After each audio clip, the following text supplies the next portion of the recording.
Hi guys, Maikeru here. This is my video on becoming Comperu and this is episode 5. In this episode, I am now Comperu. It's been a very long time coming and I should have comped a long time ago, but I really grinded hard the last couple of weeks in order to get comped as fast as possible. So in this video I show all of the last final grind towards comp. Let's get right into it. Starting this video off, continuing the ports grind, doing as many scroll and story missions as I possibly can. I need to get my 29 music tracks. There's loads in Prif that I just need to listen to musicians and stuff like that, so it shouldn't take too long to get these. These music tracks weren't too hard. A lot of them were things like this where I had to go to the musicians in Prif and just rest at them to get the music track unlocked. The same applied in Menethos and a couple of other places. The only one that's going to take a very long time is the Rag and Bone Man one. I have to do the whole of the mini quest in order to get to the Skeletal Horror, and that will take a couple of hours probably. I had to gain the soundtrack of a couple of mini games too, and while I was at Castle Wars, I done a complete game for the RD tasks. I also managed to get the Daemonheim set tasks done, alongside the Fremennik Elite tasks. The only part of the Fremennik Elite that was annoying was the agility course. That took about 3.5 hours to do. The rest was very simple. The things I needed most of for comp was tasks, so I done the Falador medium tasks. Moving on to the RD hard tasks, followed up by the Falador hard and the Falador elites. Remember, when you do a full task set, do go and claim your items from everyone. Not only are the items useful, you get a lot of XP lamps that you can put into skills. I waited until the Deep Sea Merchant had some harmonic dust on sale. I bought it, which gave me 2,000 needed to make an attuned crystal halberd, which got me the elite task done for Taranwin. After that, I had to do a couple of Slayer assignments with Morvran until he gave me his Slayer Master challenge, and then that will give me the famous title which is needed for comp. So I did a Soul Devourer's task that he gave me, then he gave me an Abyssal Demons task. After that Abyssal Demons task, he gave me his special assignment, and it really didn't take very long to get at all. So now it was off to go kill some bosses.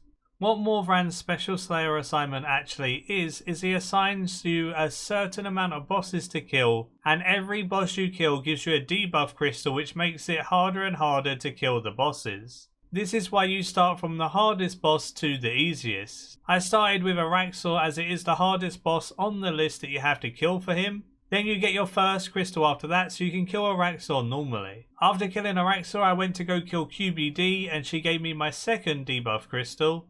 After killing the QBD, I moved over to the Giant Mole on hard mode and I got my third crystal. The order I'm doing this in is my preferred order. You can do it in any order you see fit. But as long as you do like Araxor and QBD first, the rest don't really matter too much as the rest are kind of easy.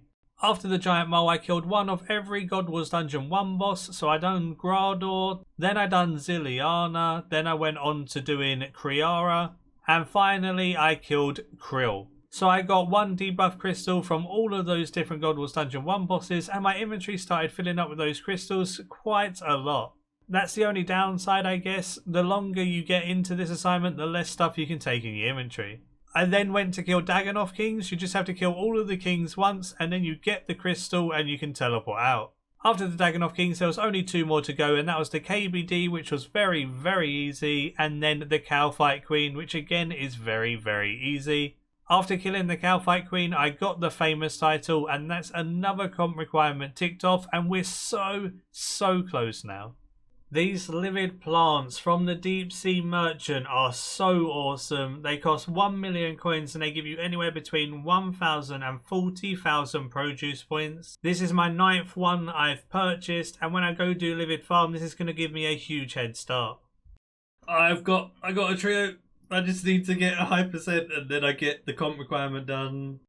So I used all of the buffs I could in order to get this mission as high percentage as possible, and I edited my ship over and over again to make sure I had the most optimal setup. I had to send the ship out at 78% chance of success.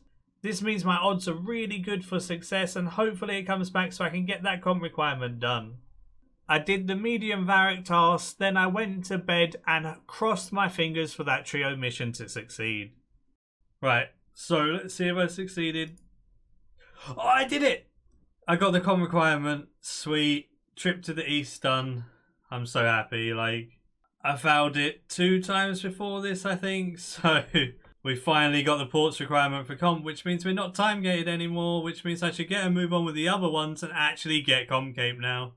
Comp seems so much more attainable now. Lunar Spells, I have 9 livid plants in the bank, which should get me at least half the spells unlocked. Then I need 14 music tracks. I need to do the Rag and Bone Man mini quest and maybe 1 or 2 other mini quests, and then the rest is from Deathmatch. So I could get all those music tracks in a couple of hours. Then the Taskmaster, I just have the Karamja sets, the Mauritania sets, and the last Varrock set. So I literally only have 6 different task sets. The only one that's going to take a while is probably the Mauritania ones, because they do take quite a while to do the temple trekking. And also I have to cremate 100 Via corpses, which can take a while as well. Other than that, I don't think it will take too long. Comp is so close now. Feels good. I spent like an hour and a half of my life completing these 2 wish lists for this mini quest to unlock the Skeletal Horror. It was just so much running around, so much killing random things, and I guess it's worth it in the end because I got that music track for fighting the Skeletal Horror, and I can kill it every week kind of thing in order to get a clue scroll, so it's not the worst. Continuing the grind on the task sets, I had one that I had to go and light all of the beacons to get an infernal adze to do the elite Varrock tasks. I had the Ring of Fire and the Flame Gloves, but I never actually got round to getting an infernal adze, which meant I just had to run to every single beacon, put logs in them all, and then go back to every single one and light them. It probably took me about 20 minutes to do it all, about 10 minutes to fill them all up with logs, and then 10 minutes to go light them all.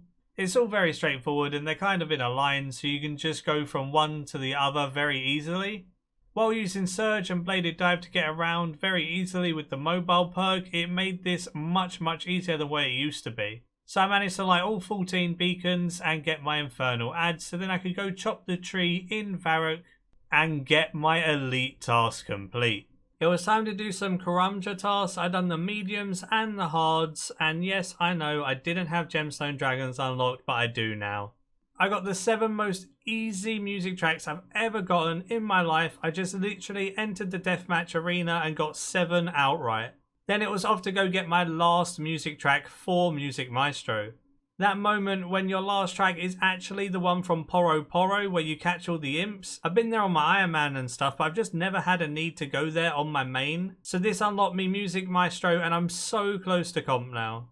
We literally have Livid Farm and a couple of tasks left to do. Let's go. I killed 200 via watch with the Blisterwood staff in order to get 200 corpses, because if you kill it with the Sun Spit, it automatically cremates their corpses, and that doesn't count towards the ones that are used to upgrade. You have to actually burn the corpses on a pyre in order for it to upgrade your weapons. So once I had the 200 corpses, I just used loads of magic pyre logs to burn these via corpses. Magic pyre logs were the cheapest ones, it seemed, and I would just burn like 6 or 8 at a time, pick up the keys, and then keep repeating the process. Then I'd just teleport to the max guild, restock, and come back and do it, and I'd done this for the whole 200. Probably took me about 10 minutes. So now I had 200 corpses burnt, I could use my Avander's Flower, and then get the hard task complete by blooming with it. Then it was time to do the elite task, which required temple trekking. You need to get every single follower up to level 99. For the easies and the mediums, you just let them attack stuff and they level up, and it doesn't take very long for the easies and the mediums at all. It's only the hard followers that take the time. To get the hard ones to 99, you need to actually do temple trekking as they level up when you progress through the parts of temple trekking. So in total, I think it took me like 4 hours or something to level every single one up to 99. It was really nice seeing them when they were 99 though, with their max gear and stuff. It was pretty cool. So as you can see, I could claim all the rewards as all of them were 99. The reward for 594 total level is the Ghast follower. You just click on it and you can claim it for 50,000 coins, and then you go into the swamp, summon it, and you get the achievement done. And that's the elite task done for me. So now the only tasks I have left are Karamja elites. It was that time. I had to start Livid Farm, go through the grind of it, and just get comp done. I purchased livid plants off of the deep sea merchant whenever I possibly could. This means I had 9 livid plants in order to redeem to try and get a good head start on livid farm. While redeeming the plants, they give anywhere between 1 and 40,000 produce points. So if you're really lucky, you can get the high end of 40k, and if you're unlucky, you're only going to get the low end of like under 10k. So the first one I opened gave me 16,500, then 12,000, then 10,000, and I started getting a little bit disheartened as I got very, very unlucky with the first ones that I was opening. Considering it goes all the way up to 40k and I didn't have one over 20k yet, it was a bit sad. And then the fourth one I opened got me 28,000 points. The fifth was 18, the sixth was 24, the seventh was 15, the eighth was 35, which was really nice, and then the ninth one was 17,000. All of these 9 plants gave me 178,000 produce points. This meant it pretty much broke even with the middle drop rate, which was 20,000 tokens per plant. 20,000 per plant for 9 would have been 180k, so I pretty much got the drop rate and I'm fine with that. I didn't get lucky and I didn't get unlucky. That's fine. I just did livid farm the lazy way. I fertilized the 3 pieces of soil, then cured the 3 plants, went and repaired the 2 fences, and then I either bundled the plants and put them in the crate, or I encouraged her in order to do better. The whole process of this was just so boring and monotonous. It's super repetitive and it's just a very big nuisance. I was planning on doing it all with livid plants, but they're not that common in the deep sea merchant, and I was so close to comp I thought I'd just grind out the rest. So I needed around 250,000 produce points after using up all of my livid plants in order to finish this off. That 250,000 points took about 10 to 11 hours. Okay, it took a while, but I never have to do it again. Repairing this fence and I'm done. I've done livid farm. As soon as I unlock this last ability, I'm done. Ah, there we go. We're finally done with livid farm. Look at that Lunar Master achievement.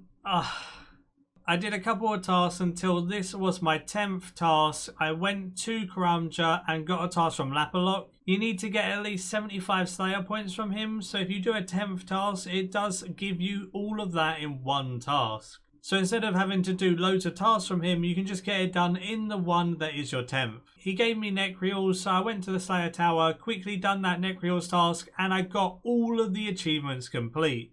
I completed the Karamja Elite task, which then gave me the Taskmaster and the Completionist Cape achievements. So now when I go to Varric and claim my Completionist Cape, it will give a nice world broadcast and it will be finally happening.